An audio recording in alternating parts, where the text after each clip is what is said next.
On a chilly December night in 2001, a frantic 911 call shattered the calm of a wealthy neighborhood in Durham, North Carolina. The caller, a well-known novelist named Michael Peterson, was in a state of hysteria. "My wife had an accident. She fell down the stairs.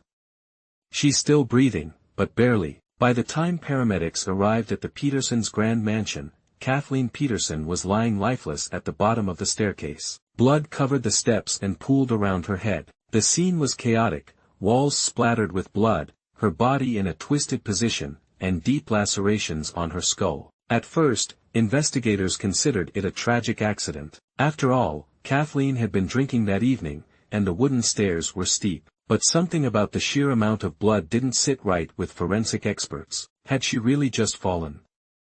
Or was there something more sinister at play, a picture-perfect life with cracks beneath the surface? Michael and Kathleen Peterson were a wealthy and respected couple in Durham society. Kathleen was a successful executive at a telecommunications company, and Michael was a novelist and political figure who once ran for mayor. They lived in a beautiful mansion with their blended family, and to the outside world, they seemed like the perfect couple. But behind closed doors, cracks were forming. Investigators soon uncovered secrets that would send shockwaves through the case. Too much blood for a fall. When forensic experts examined the crime scene, they noticed something unusual.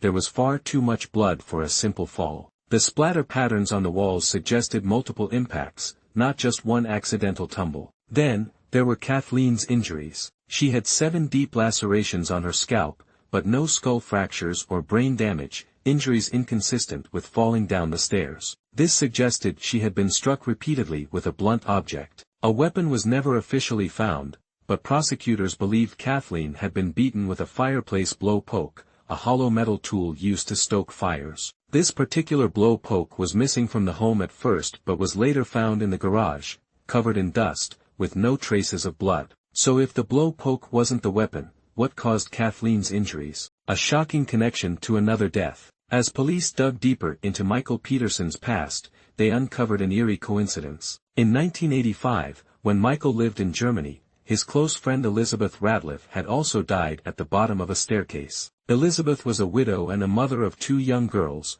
whom Michael and his first wife had taken in as their own after her death. At the time, Elizabeth's death was ruled an accidental fall, but now, with Kathleen's case raising suspicions, authorities exhumed her body. The autopsy revealed that she, too, had deep scalp lacerations, almost identical to Kathleen's injuries. Was this really a coincidence, or a pattern of violence? Michael's secrets unraveled. As the investigation continued, authorities discovered something else. Michael had secrets. It turned out that Michael had been engaging in extramarital affairs with men, a fact Kathleen may not have known about. But prosecutors believed she had found out, either from emails or by confronting him that night. The theory was that an argument erupted between them, and in a moment of rage, Michael struck Kathleen multiple times, killing her. A trial that captivated the nation. In 2003, Michael Peterson's murder trial began, and it became one of the most high-profile cases in America. The courtroom was packed,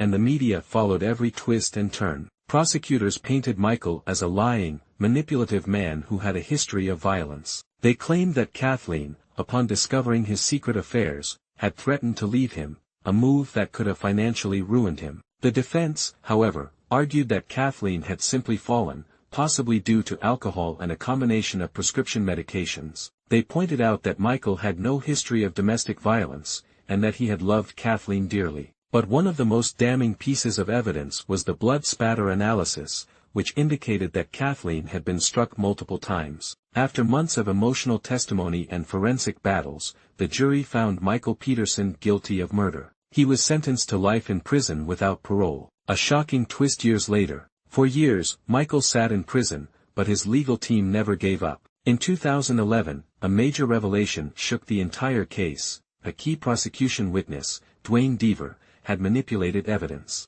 Deaver, a forensic analyst, had exaggerated his blood spatter findings, making it seem like clear proof of murder when it was actually inconclusive. This misconduct led to a new trial being granted. Instead of going through another grueling trial, in 2017, Michael entered an Alford plea, a legal move where he maintained his innocence but acknowledged that the prosecution had enough evidence to convict him. He was sentenced to time served and walked out of court a free man. The owl theory, a bizarre alternative explanation. One of the strangest theories in this case is the owl theory. Some experts believe that a barred owl may have attacked Kathleen outside their home, causing her to stumble inside, disoriented, and ultimately fall down the stairs. The evidence.